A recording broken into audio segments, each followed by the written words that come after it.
A millionaire thought he could humiliate his black cleaner for studying calculus in his penthouse, but 6 months later, the same woman walked back into his mansion with a briefcase that ended his empire forever.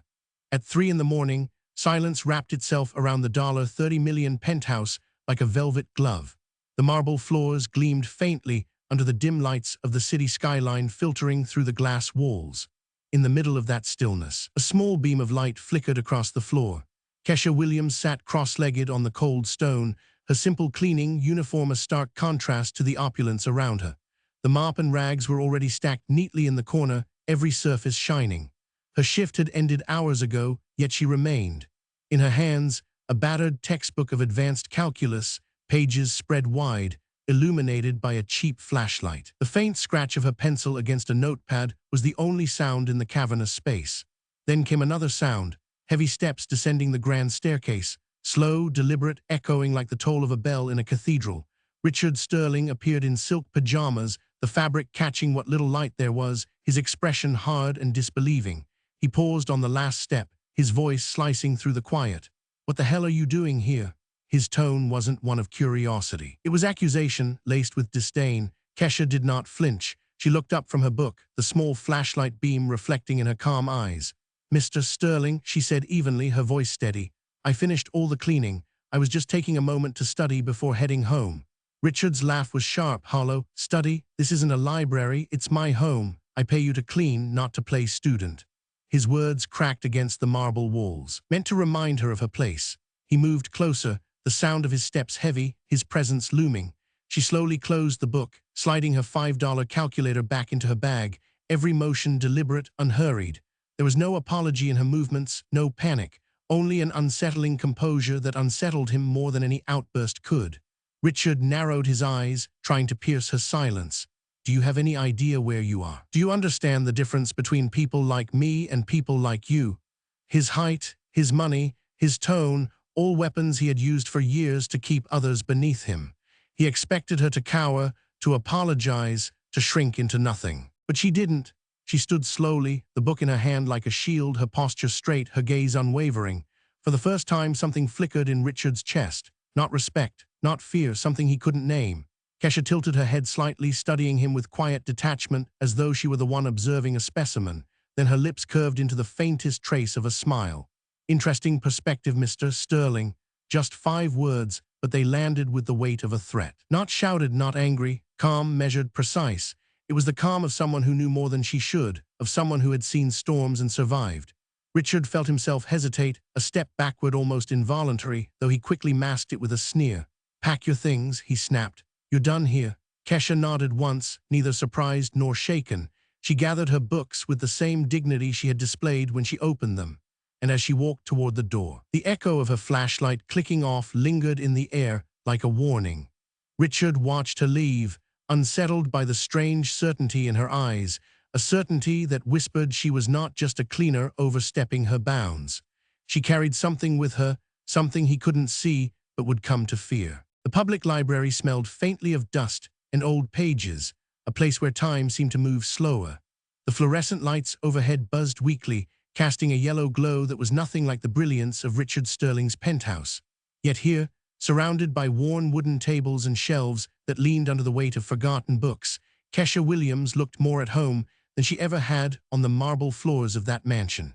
She sat hunched over a battered laptop, its casing cracked at the corner, the screen glowing softly as she typed with quiet determination. Around her, the silence of the library was broken only by the occasional shuffle of footsteps from the night guard and the rustle of paper. Kesha was 26, but her eyes carried the weight of someone much older. Years of exhaustion had shaped them, but so had years of discipline. What Richard could never have guessed was that the woman he dismissed as a cleaning girl had graduated at the top of her economics class, summa cum laude. While her classmates celebrated with champagne and internships, she had worked 3 jobs, waitressing until dawn, tutoring algebra to high school students, and cleaning offices on weekends, just to keep tuition paid and her family afloat. She remembered those long nights when she would return home to find her mother still in her nurse's uniform, asleep in a chair after a double shift at the hospital. Barbara Williams had given everything so her daughters could study, but the cost had been steep. High blood pressure, worn joints, and a weariness that no paycheck could cure. Kesha's younger sisters had carried their own weight too. Jennifer, only 16, pulled doubles at the local diner. Tracy, just 18, split shifts at a grocery store between her classes. They never complained, but Kesha knew what they sacrificed. As if on cue, her phone vibrated on the table. She glanced down at the cracked screen. A message from Jennifer. "Kesh, did you find a new job yet? Mom's worried about rent." Kesha's fingers hovered over the keys. She stared at the message, her chest tightening. They didn't know what she was really doing, and she couldn't tell them. Finally, she typed back, "Don't worry. Things will change soon." She closed the message and returned to her work. On the screen were dozens of scanned pages, notes, and photos. Contracts, payment receipts, scribbled reminders Richard had left lying carelessly on his desk. To him, they were routine papers. To her, they were pieces of a puzzle. 6 months she had been in that penthouse. 6 months of silence, invisibility, and observation. She had memorized his routines, the nights he stayed late at the club, the way he left his phone unlocked when he drank too much, the careless habit of leaving financial files scattered on marble countertops. Every night she gathered what she could, quietly photographing each page with the old cell phone no one paid attention to. Richard believed a cleaner couldn't possibly understand financial schemes, much less recognize fraud hidden in consultancy fees or manipulation in land deals. That arrogance had been his greatest mistake. Kesha's degree gave her the knowledge to see what he tried to hide. Her patience gave her the discipline to wait. But she also knew she couldn't just quit. Leaving too soon would raise suspicion. Staying too long risked exposure. She needed an exit that looked natural. That night in the penthouse had not been an accident. She had planned it down to the hour. Richard's Thursdays always ended the same way, an early return from the club, half-drunk, irritated, eager to reassert his power. Kesha knew exactly what would happen when he saw her on the floor surrounded by books. His pride wouldn't allow silence. His prejudice wouldn't allow tolerance. His anger would give her exactly what she needed, a dismissal. Being fired was the final step of her plan, the clean break that ensured Richard Sterling never suspected she had spent half a year mapping his empire of corruption from the inside. The public library might not have silk curtains or glass walls, but here Kesha could finally spread out her work without fear of being seen. Every file, every date, every transaction meticulously organized into a dossier that would eventually crush the man who thought he had humiliated her. She leaned back in the hard wooden chair, the dim light glinting off her tired eyes, and allowed herself the smallest of smiles. Richard thought he had stripped her of dignity by throwing her out. He had no idea he had just walked into her trap. The golf club was a cathedral of wealth, its chandeliers dripping with crystal light, its leather armchairs sinking deep under the weight of privilege. At one corner table, Richard Sterling held court. A tumbler of aged whiskey glistened in his hand as half a dozen men leaned closer, eager for his stories. He thrived in this atmosphere, surrounded by nodding heads and indulgent laughter. Tonight, his voice rose above the clink of glasses as he began to recount what had happened in his penthouse days earlier. "You won't believe this," Richard said, leaning forward with a grin. "I walked in on my cleaning lady, yes, a cleaning lady, studying calculus on my marble floor. Can you imagine? Calculus." He mimicked her posture, crouching slightly in his chair, putting on a mock serious expression as he pretended to flip through an imaginary textbook. The table erupted in laughter. What was she going to do, solve my taxes with a mop? One of the men chuckled. Richard raised his voice, imitating Kesha's calm tone. "Mr. Sterling, I was just studying before heading home." He drew out the words, dripping them in sarcasm, exaggerating her measured cadence until it sounded ridiculous. The others roared, one nearly spilling his drink as he slapped the table. Their laughter was sharp, cruel, the kind that didn't just mock a single person, but reinforced the line between who belonged in their world and who did not. Richard basked in it, his chest swelling as if humiliating a young woman was a mark of sophistication. To him, her presence had been nothing more than a joke, a story to entertain the wealthy. A few steps away, balancing a tray of empty glasses, stood Marcus Thompson. He was 23, tall but lean, with the look of someone who carried both exhaustion and resolve.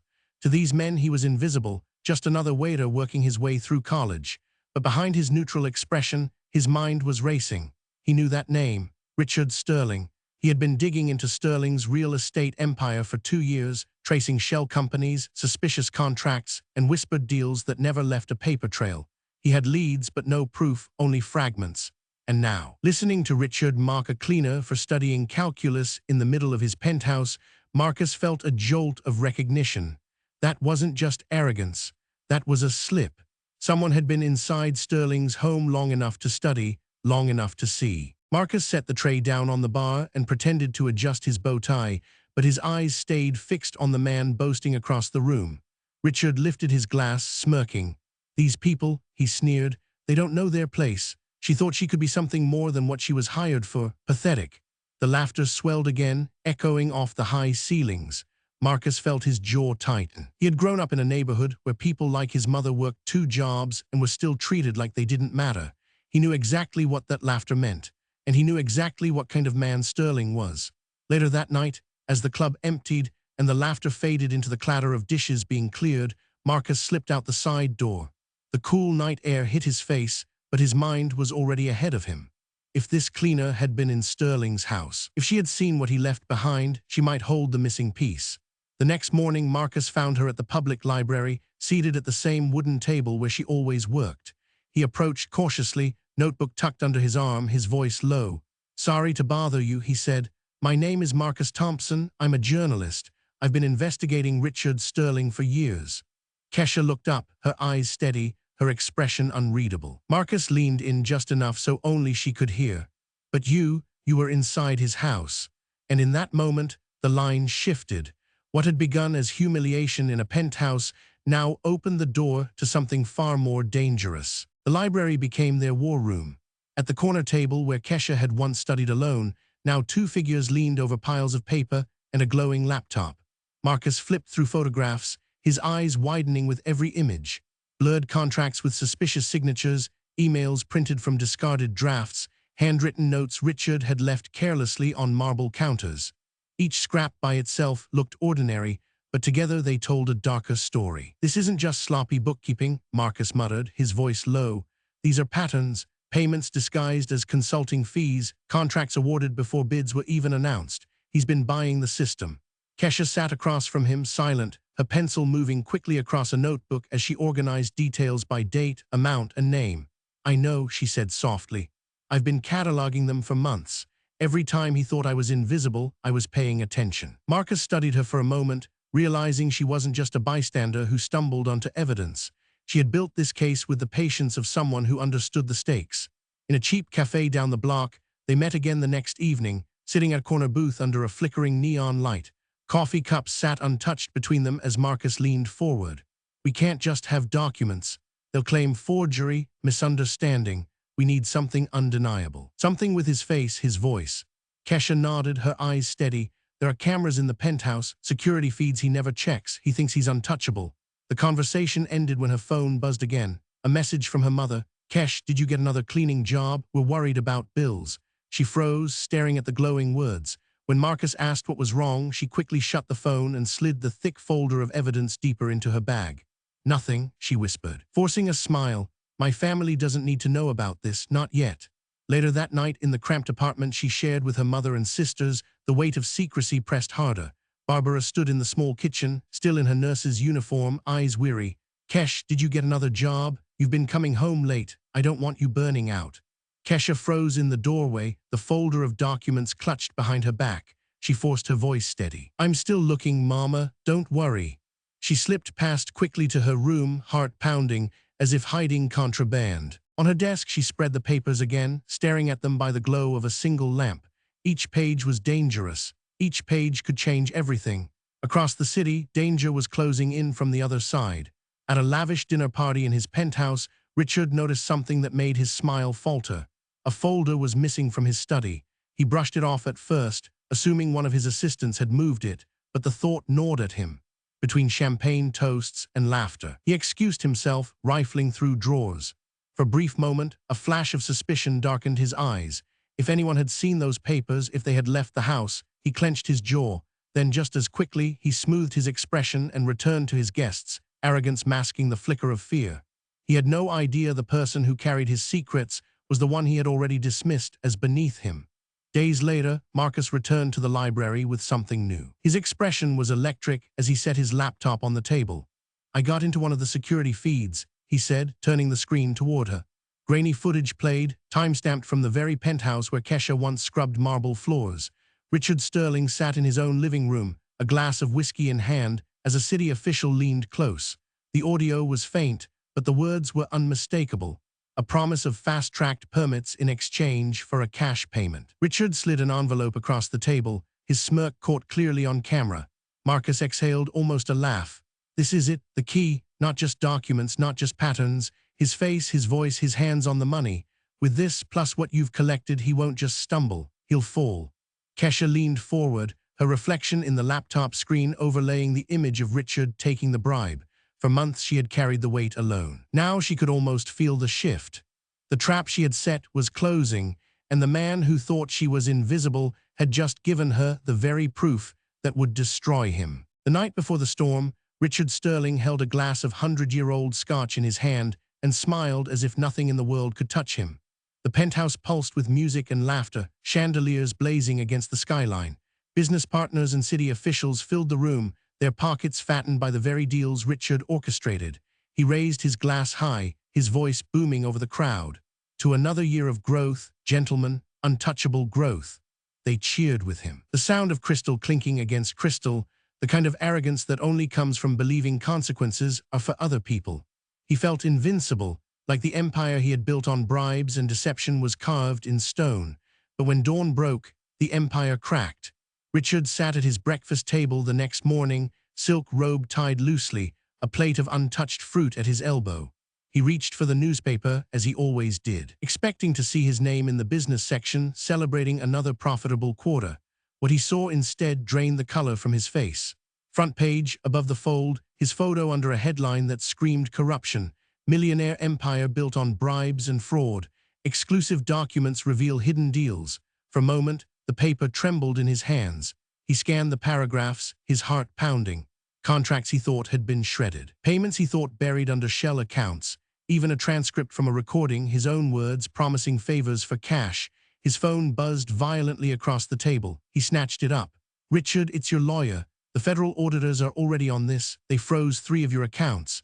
Another call cut through before he could answer. The mayor's voice panicked. Sterling, you dragged me into this. I have to distance myself publicly. Do not contact me again.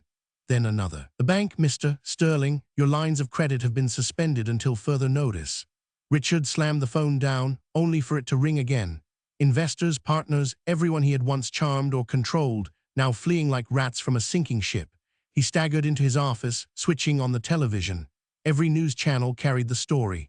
Anchors dissected every detail, experts speculated on prison sentences, analysts calculated the losses. His empire was unraveling live, in real time, for the world to see. Richard's chest tightened. Paced the floor, clenching his fists, the robe slipping from his shoulders as sweat gathered at his temples. Impossible, he muttered. How did they get this? Who could have had access? His eyes darted back to the newspaper spread across his desk. A single line beneath the headline stopped him cold. Evidence provided by an anonymous source with months of privileged access to the businessman's residence. He read it twice, 3 times, the words burning into his brain. Months of access. Anonymous source. His mind raced backward through every careless moment, every document left unattended, every evening he had dismissed her as invisible. The image rose in his memory, books spread on marble, a flashlight beam across calculus notes, calm eyes meeting his without fear. For the first time in years, Richard Sterling felt something unfamiliar. Fear. He sank into his chair, clutching the newspaper as though he could tear the truth from its pages. His arrogance had fed his downfall, and now the laughter of last night's party echoed in his ears like a cruel joke. While his guests had toasted to his power, someone else had been quietly dismantling it, piece by piece, until the bomb exploded at dawn. And deep down, as denial battled with rage, he began to connect the dots. The cleaner he had fired, the one who dared to study in his penthouse, the one who never flinched, Kesha Williams. Richard's penthouse no longer felt like a sanctuary. The curtains were half drawn, the skyline outside a blur of light and shadow, but inside chaos reigned. His phone screamed on the coffee table, vibrating with call after call, each one another nail in the coffin. Lawyers demanding explanations, banks confirming frozen accounts, reporters leaving messages he dared not answer. He staggered across the marble floor in a silk shirt damp with sweat. his hair disheveled. The echo of last night's laughter now replaced by the relentless hum of disaster. Every television channel showed his face, every headline carried his name alongside the word corruption. And then came a sound he hadn't expected, the sharp chime of the penthouse intercom. "Mr. Sterling," a woman's voice said, calm and unmistakable. "It's Kesha Williams. I'm here to return something you left behind." His chest constricted. For a moment he thought he had imagined it. His hand hovered over the intercom button, trembling. Finally, with a desperate intake of breath, he pressed it. Minutes later the door opened, and she stepped inside. Not in the cleaner's uniform he remembered, but in a simple navy blazer, her hair tied back, her posture straight, a leather briefcase in her hand. She carried herself not as an employee, but as an equal, or worse, as a judge. Richard's throat tightened. He tried to summon the arrogance that once came so easily. But it faltered. What are you doing here?" Kesha set the briefcase on the glass table, clicking it open with deliberate precision. She withdrew a copy of the morning's newspaper and laid it flat before him. His own photo stared back, next to the headline that had detonated his empire. "I thought you might want a copy," she said softly, "for the memories." Richard's hands shook as he picked up the paper, scanning the words that had already burned into his mind. He slammed it down, his voice breaking. "How did you get this? How could you possibly understand any of it?" Kesha's eyes didn't waver. 6 months, she said, her tone measured, each syllable heavy. 6 months of observing you, of recording, of piecing together what you thought was invisible. Every contract you left unattended, every careless note on your desk, every conversation you thought no one understood. You made it easy. His breath came shallow, his knees buckling as he collapsed into a chair. "All this," he whispered, disbelief trembling in his voice, "from a cleaning lady." Kesha leaned forward slightly, her gaze like a blade. "No," she replied, her words sharp and final, "from a strategist you never saw coming." Richard's eyes widened as she pulled another folder from the briefcase. Inside were neatly organized documents, contracts annotated with dates and figures, photos time-stamped to the hour, proof that could withstand any courtroom. "Summa cum laude, State University," she continued. "Economics. 3 jobs at a time to finish my degree. While you thought I was beneath you, I was learning how to dismantle people like you. And you," her voice cut colder now, "gave me everything I needed." He shook his head violently, sweat dripping down his temples. "This isn't possible. You tricked me." "No," Kesha corrected. "You underestimated me. That was your first mistake. Your second was believing power makes you untouchable. And your final mistake was firing me. That gave me exactly the excuse I needed to walk away with 6 months of evidence and not a single suspicion." Richard's phone rang again, this time flashing the name of his lawyer. He ignored it, staring at the woman before him as if she were a phantom come to life. "Why?" His voice cracked, desperation leaking through. "Why do this to me?" Kesha's expression didn't soften. "Because men like you build empires on the backs of families like mine. Because you laughed when I studied. Because you thought my worth was determined by a uniform. You asked me once if I knew my place. And yes, I do. My place is exactly here, bringing you down." He clutched the arms of his chair, his face paling. "You'll ruin everything." Kesha let the silence stretch, then placed a final document on the table. It was a letter stamped with an official seal. "Already done. I've been cooperating with federal investigators. They verified every file, every photo. In return, they gave me something you'll never have again, a future. The financial reward will pay off my mother's debts, put my sisters through college, and allow me to work in the field I earned with my degree. Your empire collapses and my family rises. That's justice." Richard stared at the seal, realization crushing him. His fortune, his reputation, his freedom, gone, dismantled not by rivals or regulators, but by the woman he had dismissed as insignificant. He sank deeper into the chair, his voice barely audible. "I don't believe this. You destroyed me." Kesha straightened, closing the briefcase with a decisive snap. "No, Mr. Sterling, you destroyed yourself. I just documented it." She turned toward the door, the echo of her heels sharp against the marble. For a fleeting moment, Richard saw not the cleaner he had fired, but the executioner of his empire walking away with quiet certainty. He called after her, his voice breaking, "Kesha, wait," but she didn't pause. At the threshold she looked back once, her expression unreadable, her words final, "Checkmate." Then she was gone, leaving Richard alone in his crumbling palace. Surrounded by silence, broken only by the ringing of a phone he no longer dared to answer. 6 months later, the walls around Richard Sterling were no longer glass and marble, but steel and concrete. The federal prison stripped him of everything he once used to command respect. The silk suits were gone, replaced by an orange jumpsuit that hung loose on his frame. The men he once mocked now mocked him, guards treating him with the same indifference he had once shown to those beneath him. At meals, he sat alone, a shell of the man who had raised a glass to his empire just months before. But his punishment wasn't only confinement, it was humiliation. One afternoon in the prison common room, the television flickered with a business news segment. Richard looked up, expecting distraction, but froze when he saw her face. Kesha Williams, standing in a sleek office 3 floors above the one he had once ruled. The anchor's voice praised her as a rising figure in financial compliance, a woman whose work was reshaping corporate accountability. His fellow inmates laughed, some jabbing him in the ribs. "Isn't that your cleaning lady, Sterling?" Richard turned away, but the image lingered, haunting him. For him, every newscast became a reminder of the arrogance that had delivered him here. Across the city, Kesha's world had changed. Her mother Barbara had finally hung up her nurse's uniform after decades of double shifts, instead of sterile hospital corridors. Her days were now spent tending a small garden outside the modest new home Kesha had bought for her. Jennifer was in her first year of medical school, textbooks scattered across a desk Kesha had given her, the scholarship fully covered. Tracy was studying law, her ambition sharpened by watching her sister turn injustice into justice. Their kitchen, once filled with worry about unpaid bills, now rang with laughter and plans for futures they had dared not imagine. In her new office overlooking the skyline, Kesha worked with quiet authority. Her analyses had already prevented a multinational firm from stepping into a fraudulent deal eerily similar to Sterling's schemes. Colleagues respected her precision, supervisors admired her resolve. Yet she remained grounded, her heart still tied to the sacrifices that had carried her here. Marcus, too, had risen. The journalist's exposé on Sterling had won an award, launching him into a career where he could give voice to others silenced by power. Together, he and Kesha had proven that arrogance could be dismantled with patience, evidence, and determination. The final scene of her journey unfolded in a lecture hall at the university where she had once struggled through nights of exhaustion. Now she stood at the podium, her blazer crisp, her gaze steady on the 500 students seated before her. They were young, eager, some from privileged backgrounds, others from neighborhoods like hers.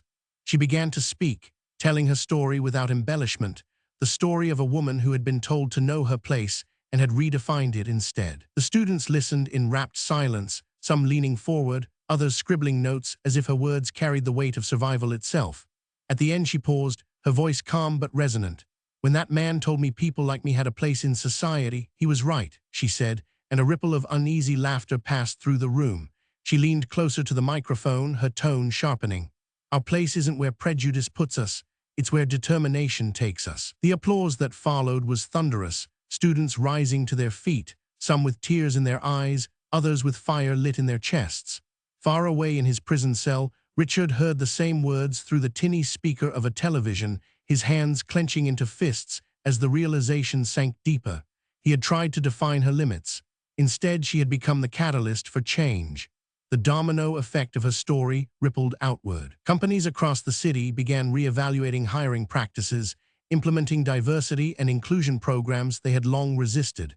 Universities expanded scholarships to students from neighborhoods like the one Kesha came from. Her triumph had not just been personal, it was systemic. It was proof that the underestimated could not only rise, but reshape the very structures that had once shut them out. For the millions who read her story, who watched her speeches, who saw the cleaner become the strategist, the message was clear. Intelligence and determination could dismantle arrogance, no matter how powerful. And as the applause faded in that lecture hall, Kesha smiled not for herself, but for everyone who would come after, carrying her story like a torch into a world that had been forced to see them differently. If you enjoyed this story, let us know in the comments. And don't forget to like, share, and subscribe for more inspiring stories.